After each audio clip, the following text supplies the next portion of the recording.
first trail into the Paladura was made by the numerous herds of buffalo that roamed the great staked plains. They had a built-in engineering instinct that helped them find the path of least resistance. Following the buffalo were the nomadic tribes of Indians that inhabited the area. They made their winter headquarters in the canyon. Artifacts and remains of campsites may be found in Mulberry Flat and the Tool. Cattle from the great herds on the Panhandle Prairie found the Buffalo Trail. The cowboys and the chuck wagon followed the cattle. Wagons carrying supplies and repair equipment made their way to the canyon floor along these trails. 352 years after Coronado stood on that brink at the Paladura, the first settlers in the wayside community followed this same time-worn path. In 1905, Will made a crude road following buffalo trails. The road started east on the community church in Wayside, and then it snaked down into the canyon for 6 miles. Will enlisted help of neighbors to cut the trail, and this was the start of the Hamblen Drive. 70 years later, a man walked on the moon.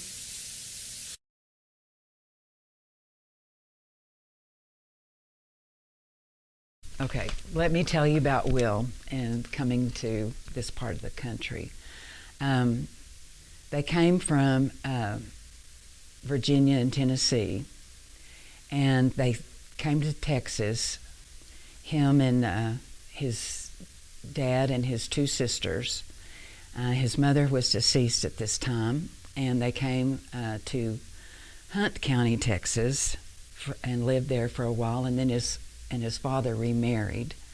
And then they came to Claude by train in 1890 and got off the train here and settled here about 8 miles south. Will, I think, was a teenager at the time, and when he turned 16, his father said, "It's time for you to be on your own," and so he started working for some ranchers around here, and he was 6'7", and he broke a lot of horses, and because he could stay on, wrap his legs around the belly of the horse, and he could stay on.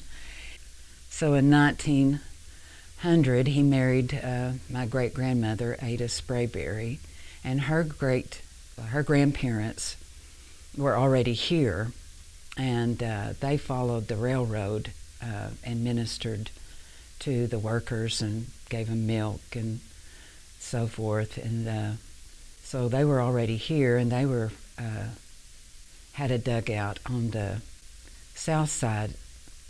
west side of the Prairie Town Fork of the Red River. And so Will's father and mother settled down in the canyon about 1901 on the east side of the river, and lived there till about 1902. And his father were cutting cedar posts and would have to haul them out of the canyon and go sell them in Amarillo. And he began to realize, that we need a way to get out of here, because it's pretty steep and dangerous and brushy and rocky and drop-offs and so forth. And so he kind of began to think about that then, and in order to do business in Claude, there was this massive canyon in the way, and so they would have to go 120 miles around just to get to Claude to do business at the courthouse or whatever they needed to do. So he got mules and a blade and shovels and pickets and mapped out a 6-mile road east of Wayside it didn't last very long because it needed to be maintained and was getting dangerous again. And so he decided to run for county commissioner and won it in 1928, and was asking for funds for this road. And so the commissioners granted him some money, and so he was able to maintain it and kind of improve it and put some culverts in. And then in 1930, the commissioners decided to dedicate it as Hamblen Drive.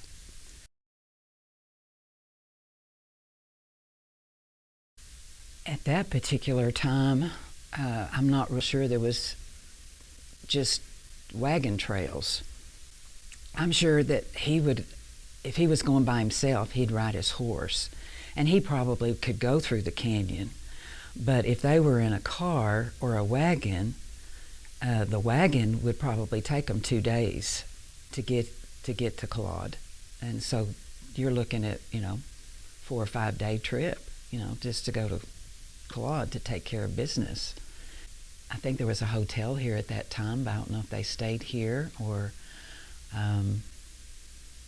if they pitched, a tent out on the side of the road or in town,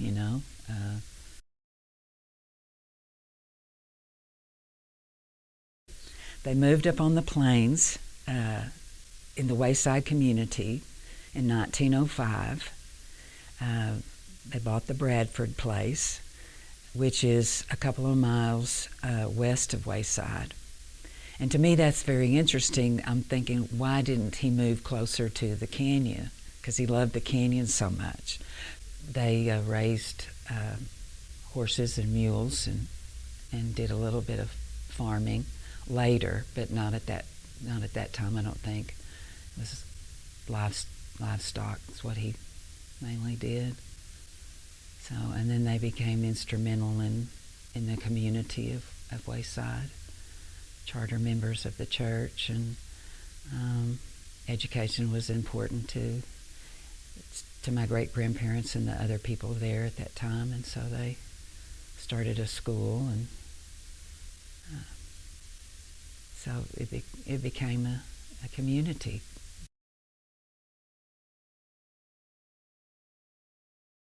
I believe there was either buffalo trails or Indian trails, and he just followed it down into the canyon. And but I think he was trying to find the quickest route to get across, and so it makes sense to me now that I know where the original portion started east of Wayside, and now I know where the north side is, so it makes sense. Well, the original road was 6 miles, and I think it cut off about 75 miles. And so when great-grandpa had to go, to a county commissioners meeting, he was only gone 1 day, maybe, came back the next, depending, but he was not gone 5 days like he was before. So it cut a great deal of distance off.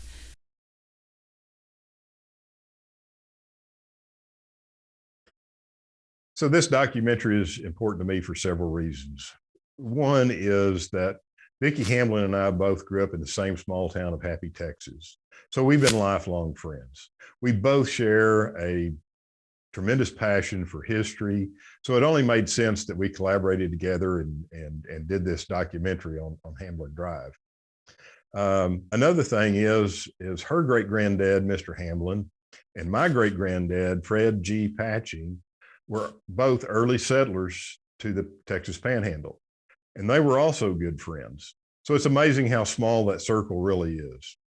Mr. Patching had ranch land in Swisher County and in Donnelly County, and he'd have to go back and forth. And so this road that Mr. Hamblen built crossing the Paladura Canyon saved him a lot of time off of his trips between those two locations. I think we'll all agree that the drive down 207 is probably one of the most beautiful drives in Texas. It's gorgeous there any time of year. It's fun to drive through there and see the different rock formations and enjoy the trees and enjoy the terrain. But there's something that a lot of people don't know. There was a first road, and Highway 207 today is built on top of some of that first road. But not everyone knows where all of the original first road was. So that's what I'd like to do now, is take you on a tour of where the first road is. So we're going to start the tour looking south, and you can see 207 as it makes the approach to the canyon and then comes around the overlook. We're going to pull back here, and here in the lower right you'll see the first road starting to come into view. The road started at Wayside and then came straight east and came out this finger mesa, and then it started down the Cap Rock. And here to the right you can see where Hamblen, the first drive, Hamblen Drive, started to make its wind down the canyon. All this is available on Google Earth, and I would suggest that you search it and take a look for yourself. As it comes down, the last 20% of the descent was probably the steepest, and it was the most erodible soil. So you can see the erosion cut there where the first road went. Once it made it to the canyon floor, it paralleled Happy Creek for a distance, and then kind of wound around Low Mesa, and then it crossed the Prairie Dog Fork of the Red River, went around the edge of Mesquite Flats, went up Salt Creek, then it crossed Salt Creek, and then made its way back up on top of Mesquite Flat. And this is where it joined where Highway 207 is today. From there, the first road continued exactly where 207 is and went to the north side, where it started to make its ascent up to the top of the canyon. You'll notice in the top right where 207 splits off, you can see some of the original first road right there from the highway.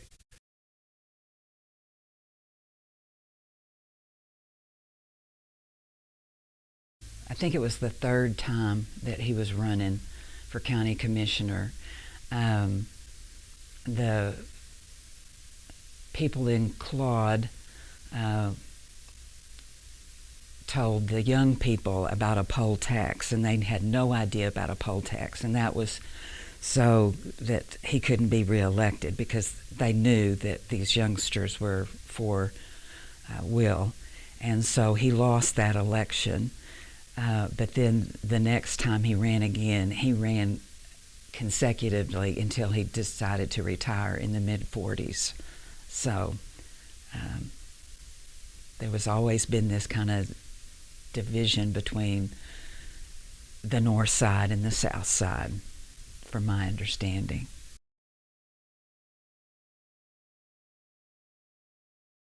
And then when the state was starting to build highways, they wanted a highway that would connect Post to Borger because of the oil and gas transportation, instead of having to go all the way, through Amarillo or through Lubbock.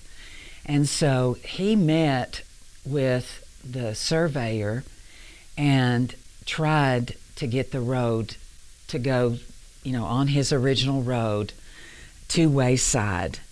But apparently, if they did it that way, they were going to have two bridges. And if they bypassed Wayside and went further south, then they would just have one bridge.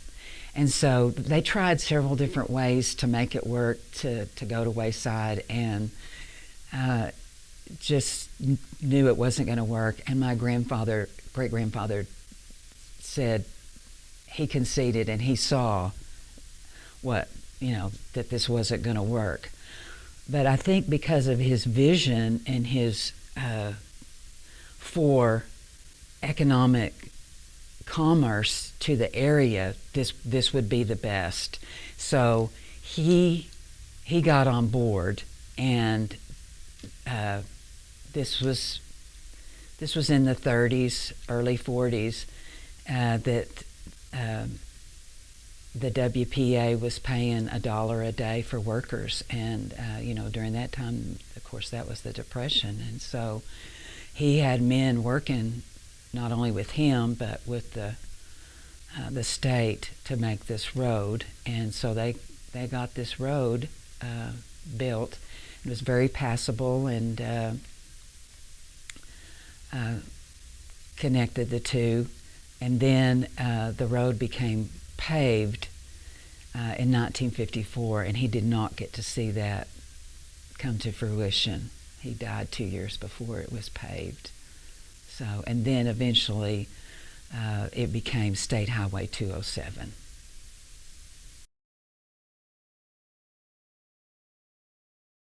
In 1930, the commissioners dedicated it as Hamblen Drive. I don't know what happened between that time and 1969. I remember us having a dedication at the Overlook, and that's when the historical markers were dedicated. I wish I knew. That may have been my Uncle Henry's doing, the middle son of Will and Ada, may have been his doing. But that's the first time I remember having a family get together with all of the 9 children, surviving children and their children. And so, so this historical marker was dedicated at the Overlook. And there was also a historical marker on the road of the Dugout where Will's parents lived for a year. So that was all done in 1969. And then 3 years ago, the historical marker was stolen. I mean, sitting on a pole, and it was torched, and only this much of the pole left. I began seeking the Texas Historical Commission to get it replaced, and of course they don't pay for them, so I had to raise the money to get it. I was able to work with TxDOT here in Armstrong County, and had some pictures of some historical markers that were encased in cement or brick or stone of some sort, and the manager said, "Oh yeah, we can do this." And so I got the money and got the historical marker replaced, and they put it back up, and looks really, really nice, and very appreciative of their help and their willingness to work with me. There was a dugout, and the dugout talks about how wide it was. It talks about corrals and the barn. And I asked my dad at one time when we were together out there, and I said, "Where was the barn and the corral?" And he said, "On the road." Before it got dilapidated, there's a picture of the dugout with my grandfather standing in the doorway and some of his uncles, and so it was pretty intact at that time. I think this may have been in the 30s, the 20s or the 30s. And then there's a picture that I have of my great-grandparents standing in the doorway. There's part of the walls are missing, knocked down, and then you could see the road. So that was pretty interesting. But now there's just an indention. This is a book that my grandmother wrote in the late 60s. And she and my grandfather went around and gathered these stories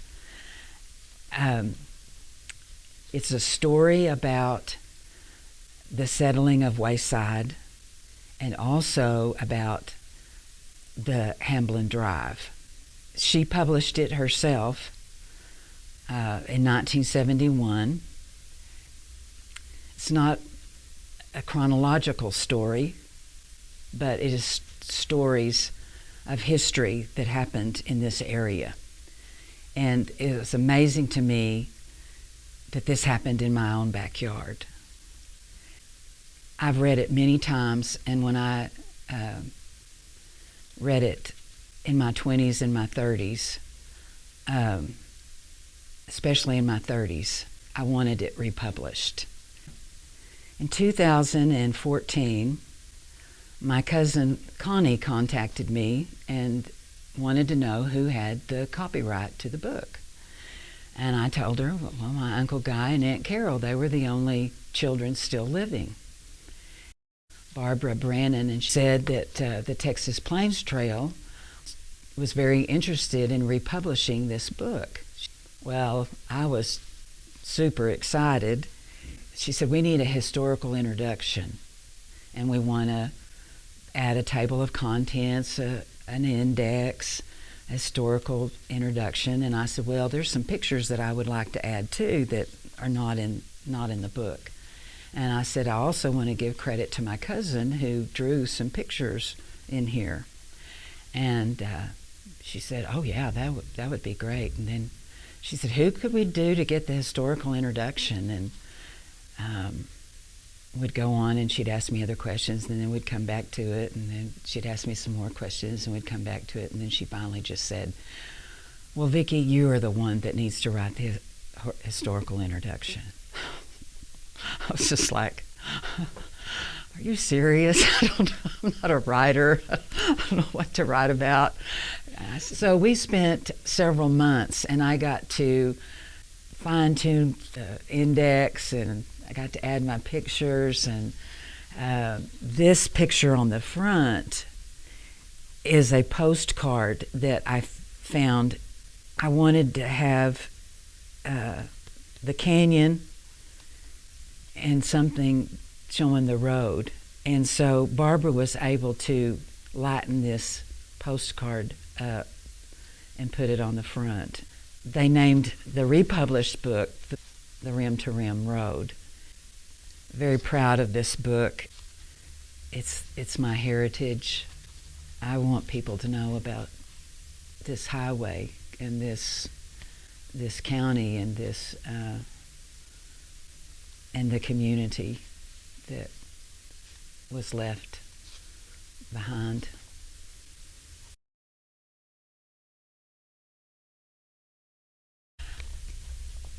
For years,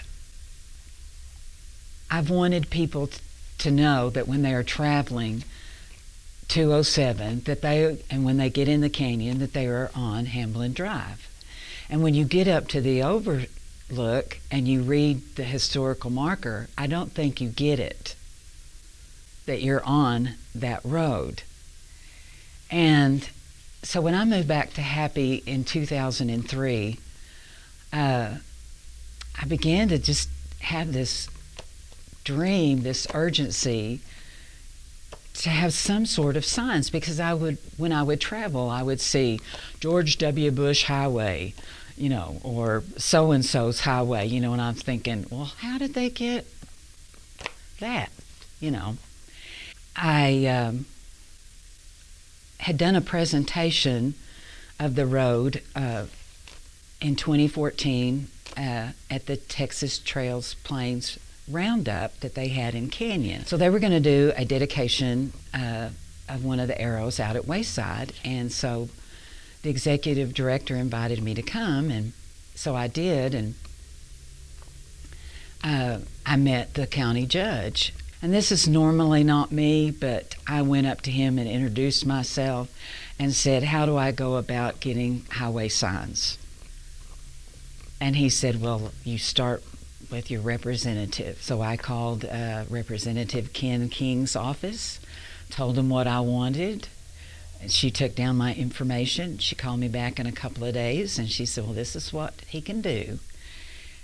He can present a bill to the House, and then if it passes, then it will go to the Senate, and then if it passes the Senate, it'll go back to the House, and then it goes to the governor's office. She said, but the highway signs are not funded, and that you would have to raise the money for them.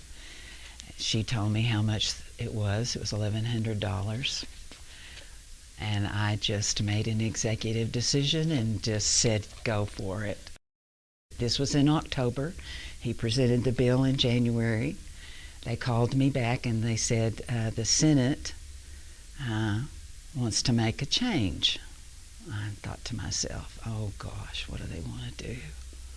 She said, instead of calling it Hamblen Memorial Highway, we want to personalize it and say William Hamblen Memorial Highway. And I said, that is cool. Go for it. So it went back to the House and they passed it, and then it went to the governor and he signed it in June of that year, 2013. I told the TxDOT supervisor in Amarillo and the manager here that I wanted to be there when they were installed. So my sister and I, Kathy, got to ride with the manager and see them installed, and they are so huge. It's phenomenal how huge they are, and these TxDOT guys were having so much fun, and they were personally taking an interest in this themselves. And the manager told me that if it wasn't for your great-grandfather, we wouldn't have a job out here. And he said, we like coming on the south side. It was just a enjoyable time. And when I was raising money for the signs, then that's when the marker went missing. So I thought, oh, great, I've got two fundraisings that I've got to do. But it all worked out. It really all worked out. I had a dedication up on the scenic overlook, and the TxDOT manager came, and the sheriff came, and we had pictures, and people from Wayside came, and family came, and the Texas Plains Trail people came, and I was on their board at this time, and so it was just really neat. So I hope people are, getting it, that they're on this highway. So that was a dream that came true for me. So.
Most of the earliest wagon and automobile routes in Texas followed earlier Indian trails. Improved roads in the Texas Panhandle as late as the 1920s were simple, graded, dirt, and unpaved. Public road improvements were done by the men whose land bordered the road. William Henry Hamblen dreamed of a road across Paladura Canyon.